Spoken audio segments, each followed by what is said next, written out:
जो खंडित मूर्ति पूजा सामग्री जो लोग प्रिंट करा के ऐसे फेंक देते हैं कचड़े आदि में, झंडे आदि में, वस्त्रों में, ग्रंथों में, वो ये गंगा जी में जाके विसर्जित कर देते हैं। तो हाँ इनका एक था कि अभी फिर कुछ लोगों ने इनको बोला कि गंगा जी में विसर्जित करके उसको वो मत करो, खड्डे में साइड में हाँ, ऐसा, ये ये बहुत महाराज जी ने उत्तम बात है, उत्तम बात। इन्होंने ये भी घर घर बांटते हैं कि कोई भी ऐसा मत करें। ये तो कह रहे हैं कि उसको किसी नदी में बहाएं, बट आपका ये कहना है कि वो छुपाएं ही क्यों, मतलब वस्त्र आदि पे या हाँ हाँ जो भी ऐसा है। क्यों पहले भी आप, मैं इसलिए महाराज जी बार बार पढ़ देता हूँ क्योंकि ये हाँ बहुत गहरा रोग हो गया है कि हाँ बिल्कुल। वो बार बार औषधि चाहिए उसकी हाँ महाराज जी कुछ हाँ। कुछ समय में। देखो, जब तक हमें परमार्थ का ज्ञान नहीं है तो हम अपने स्वार्थ के लिए अपने गुरुजनों का, भगवान के नाम का प्रयोग करने लगते हैं। जैसे दुकान का नाम रख दिया और उसी के नाम के फिर झोले छापे। दुकान का नाम रखा भागवती, भागवती, और उसी के बैग अपनी दुकान का प्रचार प्रसार कर, और वो बैग में भगवान नाम लिखा हुआ है या प्रभु का रूप बना हुआ है। अब सामान लाए तो बैग को तो बैग की तरह, थैले की तरह फेंक दिया। जैसे कई ऐसे मिठाई के डिब्बे बनते हैं जिनमें भगवान नाम, कई ऐसी बहुत सी सामग्रियाँ होती, लोग सामग्री का प्रयोग करके उसे फेंक देते हैं। आज स्वार्थ की इतनी बढ़ोतरी हो चुकी है कि ना तो नाम का सम्मान किया जा रहा है, ना रूप का सम्मान किया जा रहा है। भगवान के रूप बना बना करके ऐसे थैले, ऐसे कार्डों में ऐसे फेंक देते हैं लोग, अपमानित कर देते हैं, या जो छवि पुरानी हो गई उसे फेंक देते हैं। तो हमें लगता है कि हम कैसे भगवत आराधना कर पाएंगे जब हम अपने भगवान के रूपों का अनादर करते हैं, भगवान के नाम का अनादर करते हैं, यहाँ तक कि ग्रंथ का अनादर करते हैं। आप देखो, जब जो ग्रंथ पुराना हो जाता है उसे रद्दी में बेच देते हैं। एक बार एक कागज में एक सामान आई थी तो उसमें वो देखा वो गीता जी का पन्ना था तो किसी ने दे दिया होगा। ऐसे नहीं, देखो ग्रंथों का, गुरु ग्रंथ का कैसे सम्मान किया जाता है। हमारे सिख भाईजन देखो कैसे सम्मान करते हैं, गुरु ग्रंथ का कैसे सम्मान करते हैं। विराजमान करके सिंहासन पर चवर करते हुए हाथ जोड़ के तब पढ़ा जाता है। उतना छपवाओ जितना सम्मान हो सके, उसको ऐसे मत। जो भगवान का रूप है, भगवान की वाणी है, भगवान का नाम है, जितना आदर करोगे उतनी भक्ति प्रकाशित होगी। आजकल तो अब कैसे बतावे, जो दूसरों को उपदेश करते हैं वो अपने नाम के लिए, अपना प्रचार प्रसार करने के लिए भगवान का रूप बना देते हैं, और तेज निकल रहा है उनके ऊपर पड़ रहा है, भगवान का नाम लिख देते हैं। बहुत तरह के ऐसे होते। तो अब ये है, प्रार्थना है कि यदि आप परमार्थ अपना बचाना चाहते हो, अपनी दुर्गति नहीं चाहते हो, तो भगवान के नाम का अपमान मत करो, भगवान के रूप का अपमान मत करो, भगवान की ऐसी कोई छवि मत बनाओ अपने व्यापार के लिए जो लोग ऐसे फेंक देते हैं प्रयोग करके, और फिर अपमान का फल उसको मिलता है जो छपवाता है। ध्यान रखना। हमको भी ऐसी वस्तुएं बहुत सावधानी से, अगर कभी ऐसा कोई अगरबत्ती, धूप बत्ती या कोई पदार्थ में भगवान की छवि बनी तो हम कैंची से उतनी छवि निकाल लेते हैं और फिर गंगा जी, यमुना जी जहाँ है किनारे जाकर के एक गड्ढा करते हैं और उस गड्ढे में वो ऐसे दबा देते हैं और थोड़ा प्रणाम करके बस चल देते हैं। अब जैसे हम यमुना जी में फेंक देते हैं और वो किनारे लग जाएगी तो पैरों में तो पड़ेगी, और बहुत ज़्यादा फेंकेंगे तो यमुना जल में भी नहीं। जैसे अब हम सब वृंदावन वासी मिल के फूल डाले ना, तो ट्रक 2 ट्रक रोज फूल यमुना जी में जाए, ट्रक 2 ट्रक, क्योंकि सबके ठाकुर हैं, सबका प्रसादी निकलता है। तो हमें चाहिए कि यमुना किनारे में गड्ढा कर ले और अच्छे से गड्ढा करके उसमें समाधिस्थ करके उन वस्तुओं को ऊपर से रच डाल दे, तो यमुना जल भी पावन बना रहेगा और यमुना जी के तट पर उनकी समाधि हो जाएगी। तो अच्छा है, आप ये जो कार्य करते हैं बहुत अच्छा है। लोगों को जागरूक कीजिए कि वो नाम, भगवान के श्री विग्रह, भगवान के रूप, इनका सम्मान करना सीखें। आज स्वार्थ के कारण लोग भूल रहे हैं।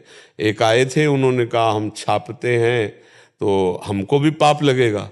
कहा हमारा तो भाई भाव यही है कि कर्ता और प्रेरक अनुमोदन तीनों को पाप लगता है। तो बोले हमारा तो व्यापार है, हमारा तो घर परिवार, तो हम क्या करें। हम कहा ये हम नहीं कह सकते, क्या हम तुम्हारे परिवार के पोषण का मार्ग भी नहीं रोक सकते और हम ये भी नहीं कह सकते कि आप छापो। अब आप विचार कर लो, यह मतलब ये कार्य हानिकारक है, आप देख लो। ये बोले आप आदेश करो। हम क्यों आदेश करें? अब हम आदेश कर दे बंद करो तो तुम्हारे परिवार का पोषण बंद हो जाएगा, हम आदेश करें हाँ तो अपराध बनता है। तो हमने बात बता दी, अब उसको आप देखो कि आप कैसे जियोगे, आप कैसे चलोगे। महाराज जी, जो आप ये जागरूकता कर रहे हैं, इससे बहुत एक इफेक्ट भी पड़ रहा है महाराज जी। हमें देखने को मिल रहा है उसका कि काफी लोगों ने ये बंद भी कर दिया है। जैसे आपने बोला कि नाम भी भागवतिक ना रखे जाएं, वैसे वाले जो स्कूल आदि में, कॉपी आदि में, वो कहीं ना कहीं बाहर जाते हैं, तो इसका काफी प्रभाव पड़ रहा है। हाँ बिल्कुल प्रभाव, हाँ इसलिए हम बार बार भी इसको कर रहे हैं कि महाराज जी ये बहुत ज्यादा स्तर पे मतलब अविद्या होने के कारण हाँ बिल्कुल बिल्कुल बिल्कुल। अब वही नाम है जिसकी हम आराधना करते हैं, वही रूप है जिसको हम भगवत भाव से मानते हैं। अब वो जूते के नीचे, पैरों के नीचे पड़े और लोग ऐसे कबाड़ में फेंक दिए तो अपराध नहीं बनेगा। खरीदने वाले को अपराध, बेचने वाले को अपराध और बनाने वाले को अपराध, तीनों को अपराध लगता है। पर यहाँ रुपया क्या क्या अपराध कौन देख रहा है? रुपया के आगे कुछ बुद्धि भ्रष्ट हो गई, लोग समझ नहीं रहे। कौन नरक और स्वर्ग की बात करता है? अभी वर्तमान में रुपया कमा रहे हैं, खा रहे हैं, मौज कर रहे हैं, ये नहीं देख रहे कि अपराध बनेगा तो सब नष्ट हो जाएगा। ये जो लोग होश में नहीं होते ना, पूरी फैक्ट्री में आग लगती है, शरीर रोगी हो जाते हैं, वंश परंपरा चलना मुश्किल हो जाती है, बहुत दुर्गति होती है। उसका कारण ये होता है। अच्छा, वो लोग सोचते हैं ना कि थोड़ा दान पुण्य दे करके हम इस पाप से मुक्त हो जाएंगे, तो जहां वो दान जाएगा उसकी भी बुद्धि भ्रष्ट होगी, वो और अपराध बनेगा। अपराधी वृत्ति से कमाए हुए धन से कभी दान पुण्य नहीं होता, कभी कुछ मंगल नहीं होता। ये लोग भ्रम में ना रहे, जहां जाएगा उसकी बुद्धि भ्रष्ट करेगा, उसका भी पाप तुम्हें लगेगा। इसलिए बहुत होश में धर्म पूर्वक रहे, नमक रोटी खाए तो चैन से जीवित रहेंगे, भगवान का भजन करे तो परलोक भी बन जाएगा। अच्छा महाराज जी, जो खंडित मूर्तियां होती हैं, जैसे उसमें प्रिया प्रीतम भी हैं, तो कुछ लोग जो ये कहते हैं प्लास्टिक के होते हैं, तो उनको क्या करें महाराज जी? हम बताए ना, गड्ढा खोद करके समाधिस्थ करो। हाँ, गड्ढा खोदो यमुना किनारे, गंगा किनारे, और समाधिस्थ कर दो उनको जल। जैसे जो रामगंगा है बनाई, जो बरेली के पास में जी, वहां पर मेला भी लगता, पूर्णिमा होती है, तो ऐसे लोग आते हैं, तो वहां पे बहुत सारी गंदगी हो जाती है। घर से हवन सामग्री लेके आते हैं, उसमें जैसे झंडियां हो गई जी, तो उनका क्या करें महाराज जी? उनको भी गड्ढा करें? हाँ, डंडा हटा दो, डंडा बाहर फेंक दो और झंडा लेकर के गड्ढा खोद करके दब कर दो। वो ये बहुत सुंदर बात है। अब जैसे रज की लक्ष्मी गणेश ये बने, ये जल में डाल दोगे तो घुल जाएंगे। हाँ, पर और जैसे फूल माला है, अब ये बहुत मात्रा में होगा तो सड़न पैदा करेगा, क्योंकि अब इस कोटि का प्रवाह नहीं रह गया है नदियों की धाराओं में, जो सब बहते हुए समुद्र में पहुंचे। तो हमें लगता है उत्तम बात यह है कि बहुत किनारा बड़ा होता है, गड्ढा खोदा, हाथ दो हाथ, और वहीं सब दफना कर ऊपर से ढक दिया। और प्रिया प्रीतम जो है, प्रिया प्रीतम की जो, हाँ बिल्कुल बिल्कुल, हाँ बिल्कुल बिल्कुल ऐसा कर देना चाहिए। और मिट्टी से बनी है, जैसे वो जल में डाल दोगे तो 2-4 घंटे में वो जल घोल करके रज स्वरूप कर देगा। ऐसा कर दो महाराज जी। जैसे अगर कार्ड आदि हैं बहुत ज्यादा हो जाएं, इस उद्देश्य से नहीं, मतलब कि उसका अपमान हो, इस उद्देश्य की कि जैसे उसमें अग्नि आदि लगा के उसकी राख को, हाँ, भगवान का स्वरूप अग्नि है, अग्नि भी भगवान का स्वरूप है। क्या होगा, वो राख रूप में हो जाएगा। वो बिल्कुल बिल्कुल उत्तम बात है। भगवान का स्वरूप अग्नि है, सम्मान से उसको अग्नि भगवान कहा जाता है ना। अग्नि में यज्ञ भी तो किया जाता है। तो जैसे कुछ ऐसे कार्ड हैं, कुछ ऐसे नाम हैं, हाँ ऐसे, तो हम उसे ये भाव करके कि भगवान अग्नि स्वरूप में विराजमान हो रहे हैं, और जब सब भस्म हो गया तो राख लेकर के हम यमुना जी में भी डाल सकते हैं, गंगा जी में भी ऐसा भी कर सकते हैं, बिल्कुल कर सकते। उत्तम बात रहेगी, इतना ज्यादा सामान हो जाता। हाँ, भगवान जो है अग्नि स्वरूप है। अग्नि जिह्वा मनवा चक्षसो, ऐसा वेद में वर्णन आता है। भगवान अग्नि स्वरूप है। 15-20 लड़के इकट्ठे होके जैसे घाट की अगर सफाई करें, जी, तो वहां जो मलबा होगा उसमें आग लगा सकते हैं महाराज? हाँ, आग लगा करके फिर उसको पुनः डाल सकते हो।